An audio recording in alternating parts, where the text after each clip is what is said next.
여러분, 이 자료를 보시면요. 뭐라고 적혀있는지 아신가요? 참 이상한 게요. 참 이상한 게 지금 여러분이 보시는 거 보시면 이 보고서가 어디서 공식적으로 말하는 거죠? 어디서 이걸 발급한 거죠, 여러분?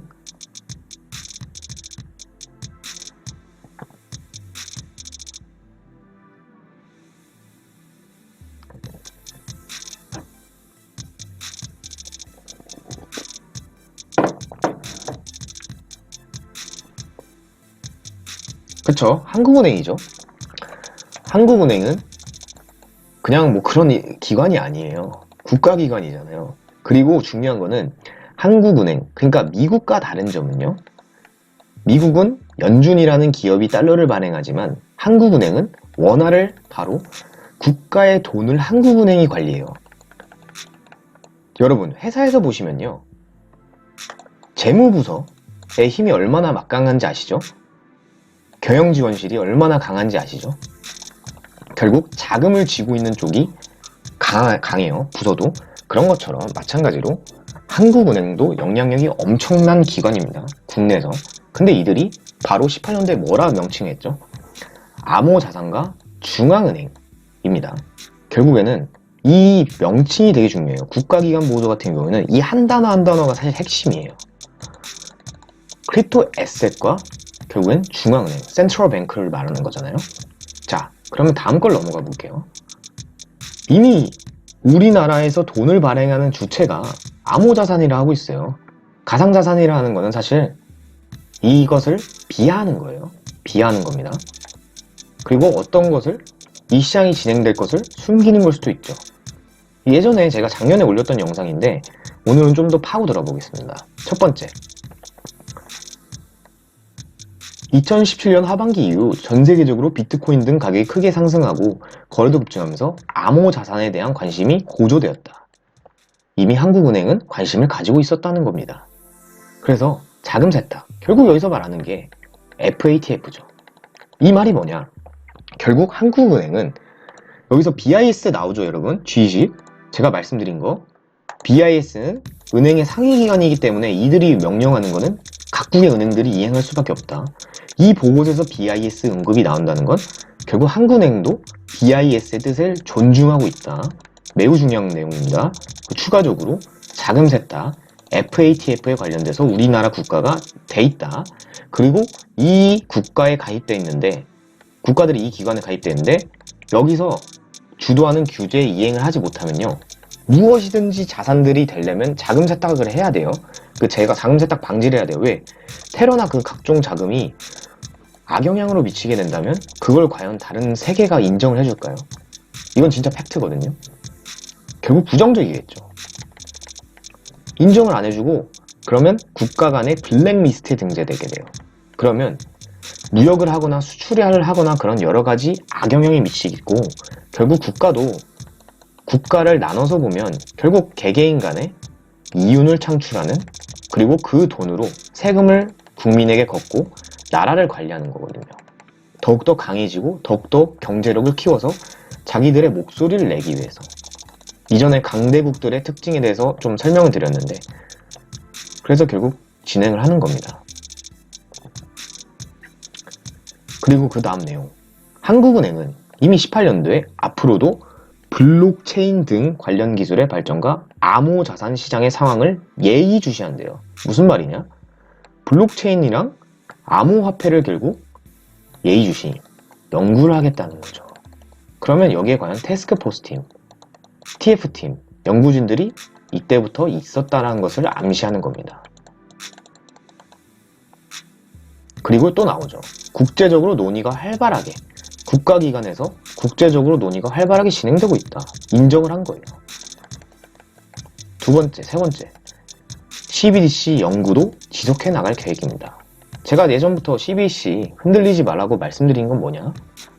이미 여기서 나왔는데 더 이상 뭐가 말이 필요합니까? 뉴스에서 작가들이, 기자들이 그냥 말 바꾸기 식으로 하지만 이게 포커스예요. 이게 진짜예요. 국가에서 주도하면 가는 거예요. 가는 거예요. 여러분이 말하는 것처럼 가즈아 가는 거예요. 그 다음 내용. 자, 지금 흥분한 건 아니에요. 좀 억양을 조절하면서 하고 있습니다. 차례를 보세요. 거의 뭐 논문급으로 집필을 해놨죠. 매우 그만큼 디테일하게 준비했다는 거예요. 투기고, 도박인 시장에 이렇게까지 관심을 기울입니까? 두 번째, 그러면서 BIS랑 감히 FATF에 관련된 내용을 언급합니까? 거기도 여기 보시면요. 비트코인에 대해서 나오죠.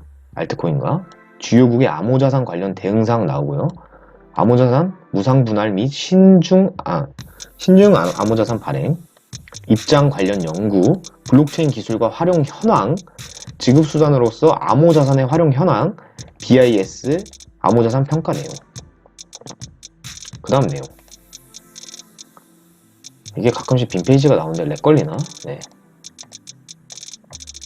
이거는 너무 많아요. 방대하기 때문에 일부를 말씀드리면 결국에는 첫 장부터 개념이 이미 비트코인에 대해서 얘기를 해요. 그만큼 첫 문단에 나온다는 거는 문단 구조상 강조를 한 주제의 핵심이죠. 과연 중앙은행에 대해서 얘기를 하려고 얘네들이 이 보고서를 썼을까요? 바로 암호 자산을 바로 집중적으로 다루겠다는 것이 내포되어 있습니다. 국제기구 등 어쩌고저쩌고 다양한 기관들이 용어를 지칭하고 있다. 바로 여기서 용어 얘기가 나옵니다. 제가 뭐 헛소리 하는 게 아니고 진짜로 계속 이 국가기관 보고서 기반으로 제가 말씀드리기 때문에 자신있게 이렇게 말씀드린 건데, IMF는 실물 없이 가상으로 존재하고 어쩌고저쩌고, 그러면서 가상통화, 디지털 형태로 표시하면서 자산이라는 점에 디지털 통화라고 디지털 커런시로 분류한 거예요. 이 디지털 커런시 안에 이제 가상 통화로 뭐 이때는 사용했었다. 그 뒤에 이제 암호 통화. 그러면서 이때부터 우리가 알고 있는 크립토 커런시라는 암호화폐라는 명칭이 이제 사용돼요. 그 뒤에 마지막 뭐라고 돼 있냐? 암호 자산으로 바뀌게 되고 국제사회. 그러나잖아요. 그러나 최근 국제사회는 비트코인 등이 화폐로서 핵심 특성을 결하고 있는 데다 여러 가지 그런 거 블라블라로 암호 자산이라는 용어를 사용하기 시작했다. 바로 여기서 보시면 우영님 후원 감사합니다. 근데 오늘 어떻게 보면 연구장님 계세요? 연구장님이 또 이렇게 후원해 주시다 보니까 방송이 연장되고 제가 이야기 보따리를 계속 풀다 보니까 이런 내용들을 또 다시 보여드리게 되지 않았나. 그리고 오영님 항상 2,000원씩 후원해 주시는데 더 열심히 노력하겠습니다. 자, 그 다음 내용, 바로 여기 중요한 건 G20 재무장관 중앙은행 총재회의에서 공동선언문의 내용입니다. 그럼 우리나라만 말한 게 아니라 전 세계의 공동선언문에 암호자산이라고 부르기로 했다는 거죠.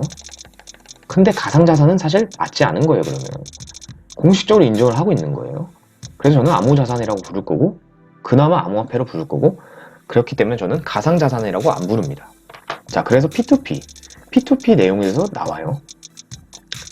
다수의 저장 노드에 보관됨. 그러니까 이게 뭐냐, 블록체인에 관련된 내용과 암호자산에 대한 내용이 어떻게 진행되는지를 설명하는 거예요. 이거 개인 투자자를 보라고 과연 이 보고서를 만들었을까요? 이거 보신 분들 그때 조회수 보니까 거의 400회도 안 되더라고요. 그만큼 중요한 기관이나 그런 관계 업무자들을 보여주기 위해서 이 보고서를 만들었겠죠. 그 다음, 안 그랬으면 이미 언론에 이 보고서가 나왔겠죠. 근데 안 나와 있어요. 이렇게 자세히 나온 그 뉴스를 찾아봤는데 없더라고요. 그 다음, 이미 이때도 국제가격, 테더, 이런 원화 내용이 나왔고요.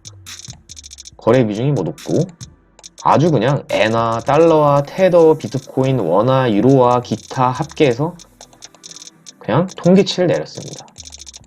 이미 연구를 한 거죠, 이거는. 그리고 4개 오용 대연구에서 어쩌고저쩌고 중요하지 않으니까요. 경제적 성격, 법화 경쟁제 또는 대체제한 입장, 어쩌고저쩌고 하지만 결론은 뭐다? 그냥 암호 자산이다. 화폐라는 것보다는 변동성 크고 이런 거 하면요, 암호 자산이에요. 네. 사실 암호 화폐보다 앞에서도 말씀드렸다시피 진짜 명칭은 국제사회에서 인정했다. 암호 자산.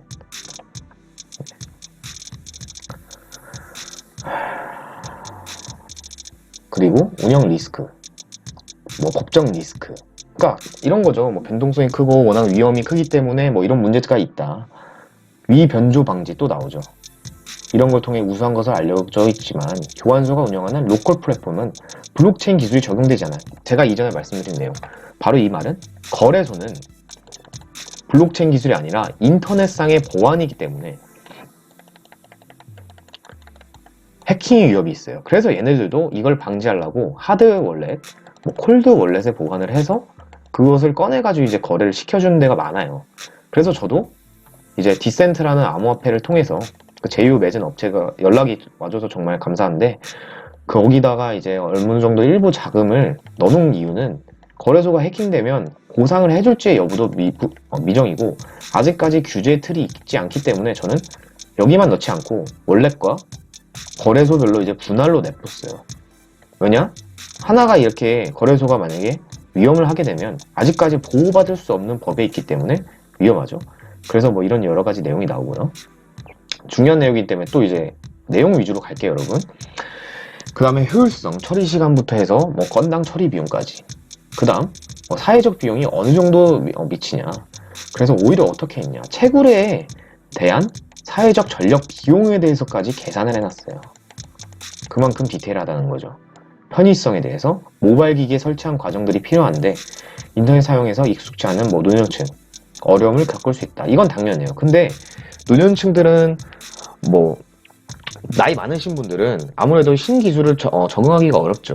그건 당연한 거지만 혁신이 되고 이게 대중이 받아들이면 어차피 가는 건 맞아요. 가는 것은 맞다. 어차피 가는 거예요, 이거는. 그리고 화폐로서의 자격, 화폐로서의 자격에 대해 나와요. 교환의 매개수단, 뭐 이런 거에 대해서 어느 정도 휴대성이 용이하고 이런 거에 나오지만, 그러나 암호자산의 가치, 제가 말씀드린 내용 중에 하나예요. 아까 앞에 부분, 화폐 기능하려면 변동성이 크면 안 된다. 그래서 XRP가 기축통화 화폐가 되기보다는 오히려 XRP가 만약에 스테이블 코인이라는 거를 발행해서 그게 만약에 통화로 되게 되면 가능성은 없지 않아 있다. 왜냐면 세계가 어떻게 바뀔지 모르기 때문에. 그리고 이거는 스테이블 코인이라기보다는 암호 자산이죠. XRP도 절대 혼동되지 마세요. 어디 가서 막 누가 뭐 XRP는 스테이블 코인이다, 이거는 변동성이 있는 코인인데도 현실적으로 받아들이는 그 시야가 좁은 분들이 말하는 거라고 보고 있어요. 굳이 뭐 논쟁할 거리가 없죠. 그냥 총정리를 해드렸어요. 그 다음 뭐 계산 단위부터 해서 재화 및 서비스 가격, 뭐 척도로서 역할 수행하기 어려움, 결국에는 뭐 화폐로서 적합하지 않다라는 거죠. 지급 결제에 미치는 영향, 앞으로 어떻게까지 미칠 건지, 암호자산으로 해서 뭐 제3자가 어쩌고저쩌고 제공하는 방식으로 발전한 가능성, 예컨대 비자 카드와 또 비트코인은 얘기를 하죠. 근데 이미 제가 말씀드렸죠. 비자는 이미 이 산업에 뛰어들었다고. 이전에 비공개 방송을 통해서 또 자료 보여드렸고, 그 다음 또 내용, 이 내용 중에 또 보고서 내용 하나 더 있어요. 보여드릴 거.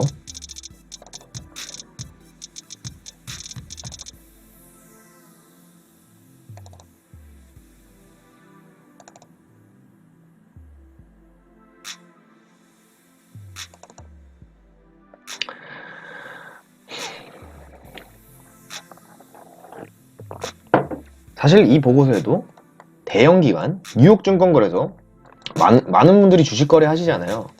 전 세계에서 가장 큰 시장인 NISA가 블록체인에 투자했네요. BBVA, 리플이랑 관련된 은행 되게 많죠. CME 지금 선물거래 하잖아요. 비트코인, 비자 있죠. SBI, 시티은행, 나스닥도 블록체인 도입한다 했었고, PNC, 리플 관련, 스탠다드, 뭐 유명한 거 시티, 마스터카드 이미 다 들어와 있습니다. 말을 안 하는 거지. 시간이 걸릴 뿐 시도를 하고 있다는 거죠. 그래서 연결해보면 뭐 지급 결제에 대해서 뭐 여러 가지 내용이 나오고요. 너무 복잡하니까 짧게 갈게요. 그냥 이런 게 있구나라는 것만 아시면 돼요. 리스크에 대한 연구 방향. 그러니까 이게 무슨 말이냐. 결국에는 암호 자산의 명칭이 제가 중요하다는 거는, 이 관련된 국가기관 보고서를 통해서 볼 수 있는 건 이게 자산이냐 화폐로서에 따라서, 역할에 따라서 이것을 어떻게 규제권 안에 들어오게 돼서 관할하에 둘지, 어떻게 관리를 해야 될지, 어떻게 효율적인 시장을 만들어낼지에 대해서 얘기를 하고 있는 거예요. 사기면 이렇게까지 화폐로서의 가치와 이렇게 연결을 지어서 연구를 하지 않죠. 그리고 오히려 비트코인이라는 블록체인 기반의 암호화폐가 탄생을 했는데 그것을 약간 모방한 중앙은행이 발행한 게 사실 중앙은행이 발행하는 암호화폐가 CBDC인 거거든요. 누가 주도하냐의 역할이 다르고 기술의 차이가 있을 뿐 결국 파생은 블록체인이라는 거예요. 이게 바로 공통점이죠. 그렇기 때문에 이들이 이것을 연구할 수밖에 없죠. 그 다음 시사점에 대해서 또 시사점을 보면 중요하죠. 뭐 여러가지 그런 걸 통해서 지급수단으로 보다 널리 활용되는 가능성은 배제하기 어려움. 하지만 이때는 2년 전이에요. 근데 뭐라고 계속 나오냐? 뭐 암호자산 영향을 미칠 수 있어요. 무슨 말이냐? 확대가 되면 암호자산을 믿는 대중들이 많아지고 수요가 많아지면 지급결제나 여러가지로 지금 말하는 기존의 금융권 있잖아요. 기존의 금융 업무를 영향을 미친다는 건 바로 뭐다? 타격을 줄 수 있다는 거예요. 그러면 은행들이 이 암호자산의 영향이 커질 것을 대비하지 않으면 은행도 위험에 빠지게 되겠죠. 그래서 지금 국민은행들이 비트코인 시장에 들어오려고 하는 이유입니다, 바로.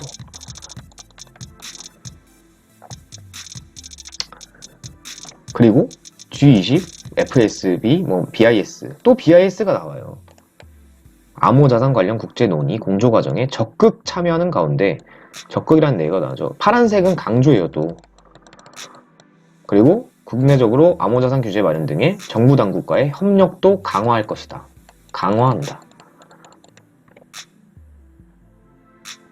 그리고 한편 암호자산 확산을 계기로 이게 바로 건덕지예요. 이게 재료예요, 재료. 우리가 사실 이걸 하는 이유예요. 이렇게 말하는 거거든요. CBDC에 대해서 이제 할 거다. 그냥 대놓고 얘기를 하고 있죠. 연구를 수행하겠다. 그 다음 뭐 개념부터 해서 이번엔 좀 빠르게 넘어갈 거예요. BIS에 대해서 디지털 형태로 표시되는 뭐 자산 뭐 분류가 15년도에 사실 이때 디지털 커런시로 나왔다. 그리고 뭐 거래 구조부터 해서 암호자산의 이체 발행 정보는 블록체인 기반의 거래 원장 어쩌고 저쩌고 설명을 하고 있고요. 그 중에 한국을 또 얘기를 해요. 161개의 노드가 있대요. 이때 당시에 그 중에 세계 국가 중에 12번째라고. 이것까지 알고 있었네요. 그 다음 여기서 비트코인이 어떻게 되는지 작용하는 것을 또 연구를 한 사례를 또 올려놨죠. 되게 디테일하죠. 원장이 어떻게 저장되는지 설명을 해주고 있어요. 그 다음 채굴자에 대해서까지 내용이 나옵니다. 어떻게 보상이 되는가?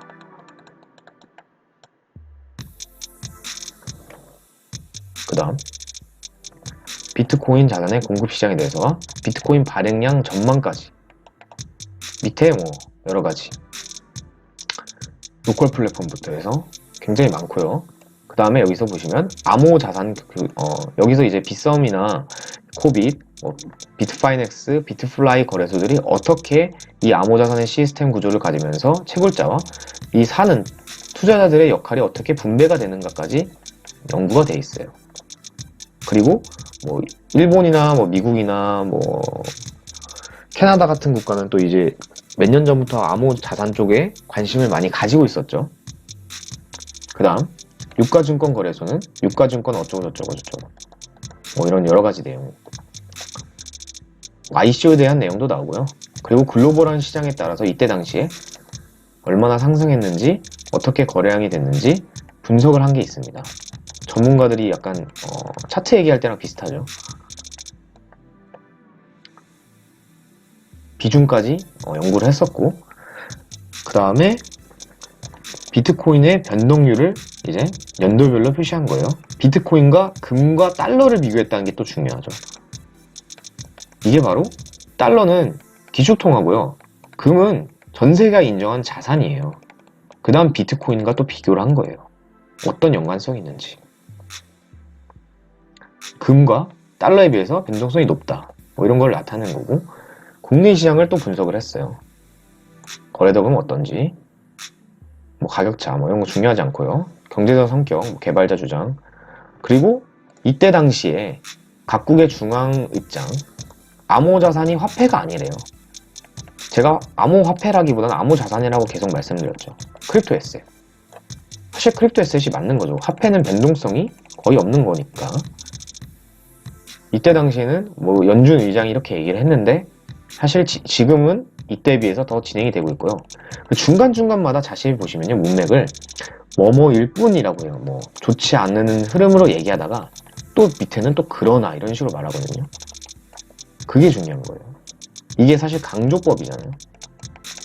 여기도 보시면 다만 영랑은행은 해당되는 설문조사에 암호자산이 뭐 소수의 사람들 간에 제한적으로 이용되는 돈 뭐 약간의 가능성을 또 내포를 하는 것도 넣고 워낙 보수적이잖아요. 은행권은. 그래서 어떤 게 나왔냐. 중앙은행 총재들이 이때 당시에 모여서 어떤 발언을 했는지 나와요. 이때 사무총장은 버블과 폰지다. 이 전 연준 의장은 뭐 투기적 자산이다. 총재는 뭐 투기적 자산이다. 지급 결제 수단으로 기능하지 않는다. 이때 부정적인 얘기를 한 거죠. 왜냐? 괜히 말 잘못해가지고 자신의 명예와 직위가 실추될 수 있기 때문에. 이런 높은 사람들은 이런 발언 하나가 되게 중요하고 이미 BIS가 이렇게 말을 맞추자고 얘기를 했기 때문에 연관이 다 되는 겁니다. 그 다음 국제기구 뭐 여러 가지 과세 당국 해석. 과세는 뭐죠 여러분? 세금에 관련된 거잖아요. 아직까지는 통일된 건 아니다. 당연한 얘기예요. 지금 가격도 아직 통일되지 않았어요. 다 상이하죠.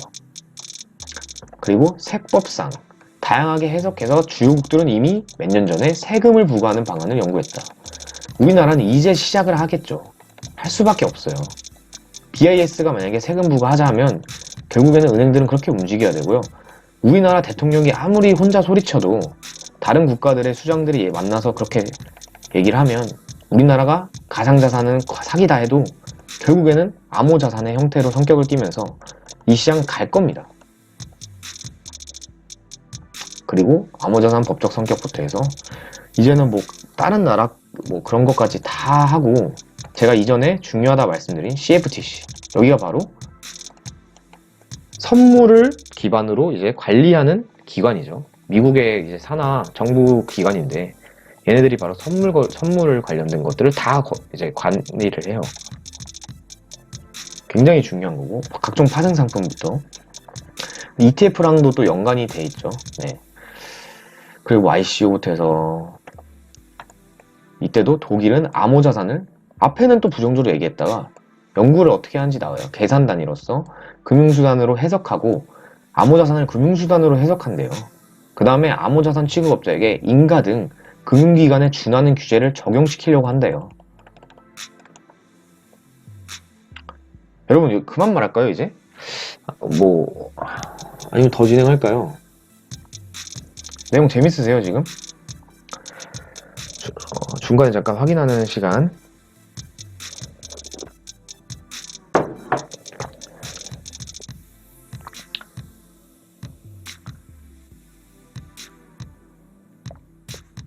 네, 그럼 진행하겠습니다.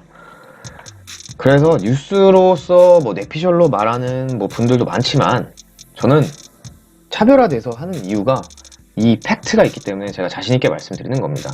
대신에 단 여러분들이 중요한 거는 이거에서 보시고 가격이 이렇게 이거는 무조건 중장기적으로 보셔야지 단기적인 이런 흔들림에 너무 흔들리지 마세요. 그렇다고 해서 제가 항상 존버를 뭐 강조해드린 게 아니고 그에 따른 차트 시황을 또 말씀을 드리잖아요. 자, 이제 또 진행을 하겠습니다. 뭐 여러가지 지급수단으로 자격부터 해서 뭐 어떻게 되는지 법적 리스크부터 해서 각종 내용이 나와요. 내용 지금 뭐 유익하거나 재밌으셨다면 구독 또는 좋아요 버튼, 알림 버튼까지 누르시면 감사합니다. 오늘 퓨처크립토 채널에게 큰 힘이 됩니다. 진행하겠습니다. 지배군조의 문제에 대해서 뭐 여러가지 내용이 나오고 처리 소요 시간은 사실 그 트랜잭션 속도에서 지적을 하는 거예요.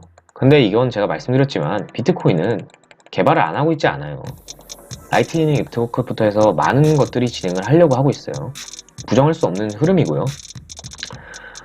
그 다음에 이용자 편익성부터 해서 지갑을 모바일 기기에 설치하고 암호자산을 거래에 이용하는 과정이 모바일 기기와 인터넷 사용에 익숙하지 않은 고령층의 부담. 근데 이거는 사실 맞는 말이니까. 그리고 1세대 암호자산 어쩌고저쩌고 화폐로서 자격도 내용이 나오죠. 결국 정확한 화폐는 아니다, 이런 내용이에요. 이미 공식적으로 암호자산, 계속 암호자산이라 하잖아요. 암호자산. 투자의 자산으로 활용, 그러니까 투자 자산으로는 인정을 할 수 있지만 화폐는 결국 아니라는 거예요. 잘못된 명칭이죠, 사실은. 여러 가지 내용 나오고, 지급 결제에 미친 영향부터 해서 최종적으로 종결시는 수단인데 여러 가지로 그러니까 법에 대해서 좀 문제가 있다, 이런 거고.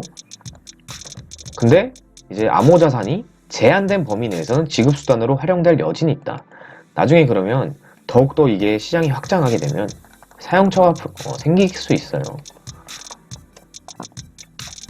그 다음 소액 지급수단으로 일정한 위상을 갖게 된다면 신용카드 및, 이게 또 중요한 건, 지금 바이낸스 신용카드 있죠, 직불카드, 이것을 결제하면 이제 암호화폐가 빠져나가는 도소매를 사용하면서 그런 게 이제 개발이 됐고, 전자금융업 등, 전자금융업 나오죠. 쇼핑몰에서 비트코인을 통해서 거래를 하거나 여러 가지 이제 기업들이 비트코인을 받아들이는 흐름, 지급 서비스 업계와 지급 결제 제도 안정성에 다음과 같은 변화가 있을 수 있다. 여러 가지를 하죠.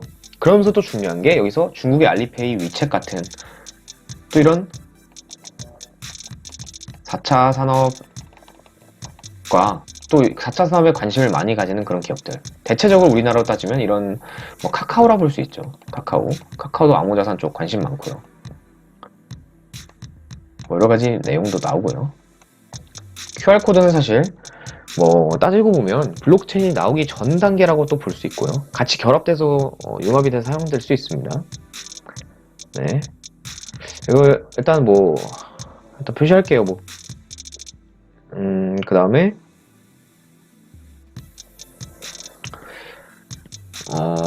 지급결제제도의 안정성에 대해서 어떻게 진행이 되는지도 내용이 나와 있고요. 블록체인 시스템, 그리고 되게 중요한 내용이 나오는데, 제가 암호 화폐 월렛에 대해서 말씀드렸잖아요. 여기 뒷내용 보시면요, 암호화폐 월렛도 나와요. 그럼 이제 앞으로 암호화폐 월렛도 더욱더 이 시장에 들어오게 되면서 확장이 될 거라고 보고 있어요. 되게 많은데, 운영 리스크부터 해서 암호자산의 리스크가 어떻게 되는지, 그리고 주택담보대출부터 해서 신용대출 등을 받아 암호자산 이건 피해보던 그런 사례죠. 피해 사례. 이런 많이 자산을 잃은 사람이 많으면 사실 국가가 걱정하는 거는, 모든 대중들이 만약에 비트코인으로 망했어요. 그러면 거둘 세금이 없겠죠. 그러면 국가가 지휘력이 약해질 수 있어요. 그래서 이런 것들에 대해서 어떻게 문제를 해결할까라고 이제 얘기를 하는 거죠. 그런 사람들이 적기 위해서. WK님, 2,000원 후원 감사합니다. 네. 베벨후님, 네, 반갑습니다. 그래서 암호자산 교환서 어쩌고, 통화정책이 미치는 영향, 현 상황에서 영향에선, 이때 당시에는 암호자산 시장에 큰 폭으로 상승했음에도 불구하고 현재 암호자산이 경제 내에 차지하는 비중은 매우 낮음. 이건 팩트예요. 금과 주식과 부동산, 이런 시장보다는 당연히 퍼센트 비율은 낮죠. 왜? 생긴 지 여러분 얼마 안 됐어요. 13년도 안 됐잖아요. 그럼 이제 블루오션이에요.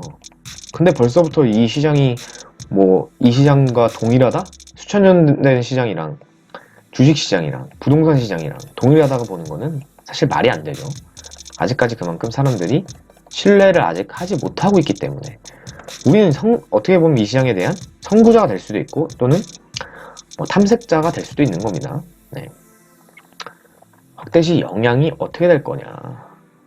암호자산이 투자자산 및 지급수단으로서 수요가 확대되는 상황을 가정한다면 지준율 조정의 파급 효과 약화가 되고 통화지표의 유용성이 저하될 우려가 있다.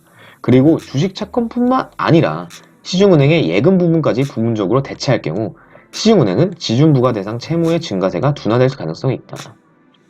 그리고 통화지표의 유용성이 뭐 저하될 우려가 있고 암호자산 총액을 정확하게 파악하기도 곤란하다. 근데 이거는 지금 이게 정부에서 이제 통제를 하려고 FATF 규제에 맞게 뭐 다크코인을 이번에 상폐를 시킨 이유가 그거예요.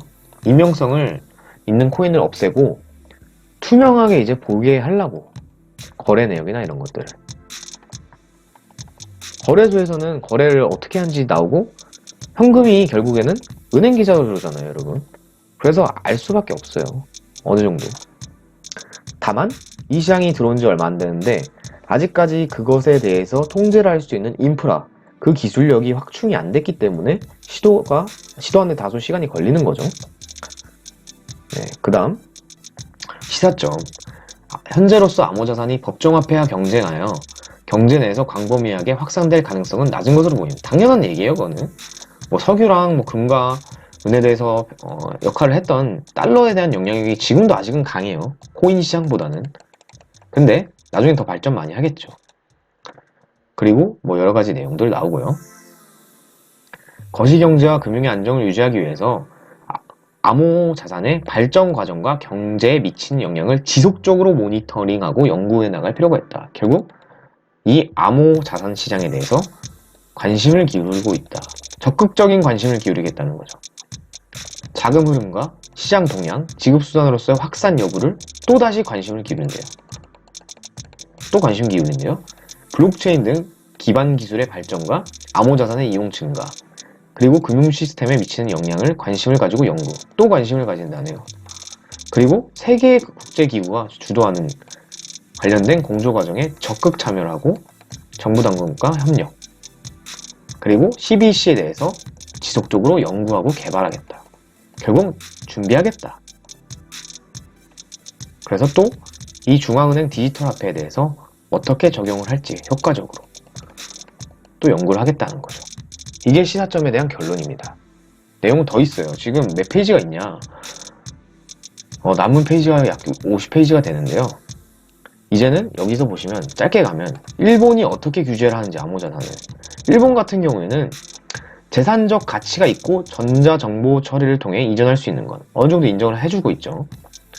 이때 당시에 뭐 국내는 인정을 안 해주는 추세였지만 미국, 뉴욕은 또 주별로 또 법이 다르잖아요. 인가제도를 도입하는 금융감독 규정을 개정하였다. 거기에 따른 내용을 보면 전자적으로 저장된 가치의 형태로 사용하는 디지털 단위다. 결국에는 인정을 어느 정도 하고 있었네요. 그리고 이것을 취득하는 사람은 최소 자본금 요건 등을 충족한다. 그러면 너희들 허가해줄게. 그리고 이건 뭐 똑같은 얘기예요. 화폐가 아니면 정부에 의해 보증되지 않은 예금자 보호가 아니면 당연히 이거는 규제가 되지 않았기 때문에. 그리고 뭐 여러 가지 뉴욕주부터 해서 일리노이주는 어떻게 하는지, 그래서 되게 디테일하게 나와 있습니다. ICO부터 해서. 그리고 저도 요즘 짧게 봤는데 밑에 내용 이것 때문에 다시 올리기도 하고요. 이상하게 제 채널은 요즘에 100% 노딱이더라고요. 이때까지 그런 적이 별로 없었는데 왜 그런지는 모르겠어요. 그 다음 KYC, 자금 세탁 방지 또 나오죠. 이거에 맞춰서 지금 우리나라로 본다면 금융권, 금융감독원 이런 쪽이 얘네 말을 따라요. 얘네 말을 해야 됩니다 뭐 이런 식으로 하는 거죠. 그리고 독일에서 어떻게 얘기하냐, 독일에서는 암호자산을 어느 정도 또 인정을 해요. 여러 가지 내용 또 있고, 그 다음에 소득세에 대한 내용도 이미 나오고 되게 디테일합니다. 그 다음 부가가치세, 소비세 뭐 이런 것도 나오고요. 여기 또 나와요. FATF. 근데 진짜 신기한 게 뭔지 아세요? 2013년 3월에 암호자산을 이미 규제 대상에 자금 세탁 관련 규제 대상에 포함을 시켰대요. 여러분, 우리가 대부분 분들이 투자를 이 비트코인이 존재하고 있는지 또는 투자를 안 하고 있는 시점에서 미국에서 연방재무부에서요. 이게 진짜 중요한 핵심 내용인데 2013년 3월에 자금 세탁 관련 규제 대상에 포함을 시켰다는 거예요. 이상하지 않아요? 2013년부터 준비를 하고 있다는 거네요. 서서히. 얘네들은 갈 것을 알았다는 거죠, 그러면. 되게 디테일하죠? 그 다음, 권고 도입 형황. 근데 사실 작년 6월에 이미 이 결론에 따르면 FATF는 표준안을 냈고, 그에 따라서 1년의 유예기간을 뒀다. 그러면 이 유예기간 안에 각국이 협력해서 규제를 만들 거예요. 그래서 다시 BIS나 G20이나 이런 회의를 통해서 정상회담을 통해 결정을 짓겠죠. 다 연결되는 거거든요. 우리나라 암호자산 관련 대응 상황 어떻게 대응하는지 볼까요? 암호자산 거래 실명제를 일단 실시하고 이 당시에 뭐 여러가지 그런 거 사실 근데 다 필요 없고 그때 당시에 이제 박상기 난이라 하는데 그것 때문에 시장이 많이 위험했었죠. 그때 투자하신 분들은 이 사람을 굉장히 싫어할 겁니다. 곧 만약에 위에서 사실 그 여파가 작용이 어느 정도 큰 건 맞아요. 그때 당시에 뭐 미국이나 외국 자산도 많지만 보통 중국이랑 한국도 영향력이 그때 많았거든요. 그때 당시 업비트가 글로벌한 거래소였으니까. 근데 그 시총이 갑자기 빠지고 막 펀더멘탈이 악재가 터지니까 이 시장이 다시 암흑기로 들어왔던 거죠. 사실 그래서 제가 말씀드린 거는 정부는 시장을 개입을 하면 너무 개입을 많이 하면 그건 사회주의예요. 어느 정도 적절한 선에서 제재하는 건 괜찮죠. 근데 이게 갈시장인 걸 앞에서 보면 다른 나라가 어떻게 이행하는지 알았는데 이미 이렇게 얘기를 한 거죠. 사기라고. 뭐 그럼 또 이런 분들이 있어요. 이 시장에 대해서 보수적으로 보기 때문이고 위험하기 때문에 그러지 않을까요? 그래서 오히려 뭐 저점에 사셨던 분들 다 팔았다가 놓치신 분들도 많았고 그래서 제 말은 뭐냐, 누군가의 말을 믿기보다 정말 현실적이고 팩트가 있는 현실이 있다면 그 관점을 믿고 따라가십시오. 그러면 추후에 여러분들이 지금보다 더 성장돼 있는 그리고 뭐 부의 자유를 얻을 수 있는 그런 기회가 또 오지 않을까. 왜냐, 어떤 혁명이 진행될 때마다 1차 산업, 2차 산업, 3차 산업, 4차 산업 이 흐름이 진행될 때 이 라인을 타신 분들은요 다시 부의 전환이 올 겁니다. 부의 전환이 가끔씩 온다고 하잖아요. 그 기회를 놓치지 않을 수도 있어요. 여러가지 내용 나오고 암호자산 뭐 시장 현황 너무 디테일해요. 미치겠어요. 하드포크에 대해서도 나오죠. 그리고 지나간 내용도 있는데 그 지갑 관련된 내용도 있습니다. 그리고 여기서도 보시면 진짜 신기한 게 여러분 FRB가 나오죠. 자, 이거 넘어가면 안 되겠다. 이거는 중요하니까. 전세계 ICO 내용부터 스위스는 이미 가이드라인을 발표했고 스위스도 엄청난 영향력을 가진 기관입니다. 여러분 유럽에서. 그 다음 지급 유틸리티 자산 이렇게 징표를 구분했고 그 다음 연준 내용이 나와요. ECB, 영란은행, 뭐 일본은행, 중국, 뭐 캐나다, 독일 어쩌고 저쩌고. 그러면서 뭐 화폐는 다 아니래요. 근데 어느 정도 약간 투자 수단으로 살짝 보는 것 같아요. 그러다가 FRB 또 이제 내용 나오죠. 자꾸 관심을 가져요. 근데 면밀히 모니터링을 하고 있어요. 싱가포르가. 제가 말씀드린 내용 중에 하나인데 싱가포르는 지금 아시아의 금융 허브예요.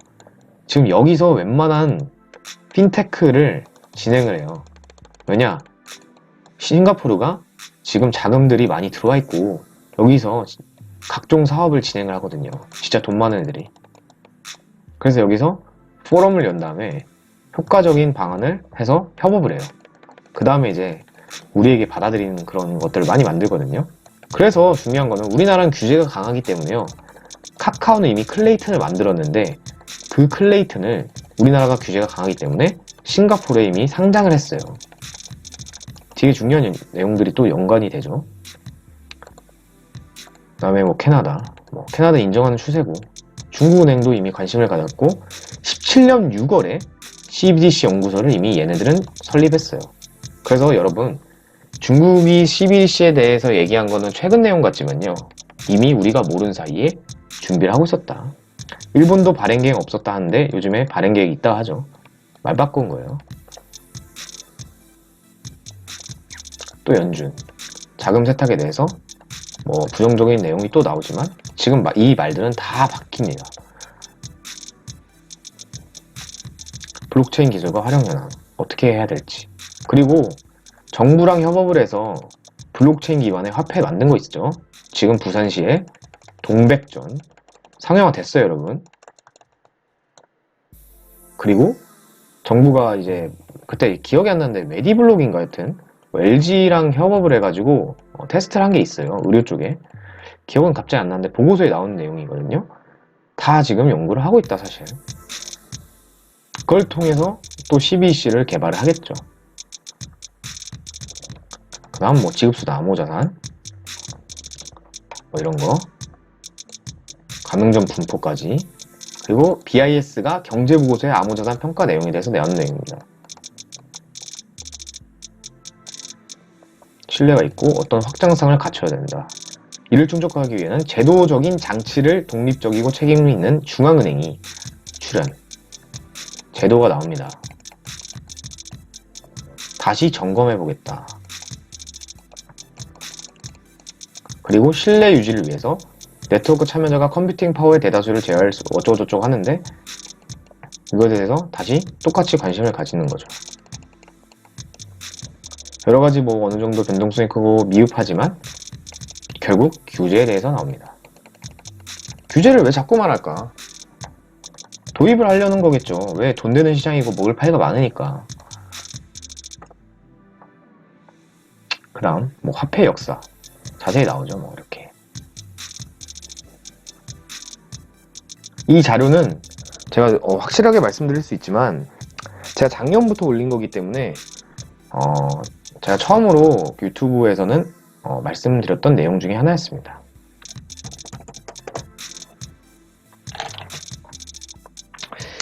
오늘 영상 유익하거나 재미있으셨다면, 계속해서 저를 만나보고 싶다면 구독과 좋아요 버튼, 그리고 채널 추천 꾹꾹 해주시면 감사합니다. 이상 유튜버 주적 크리에이터였습니다. 감사합니다.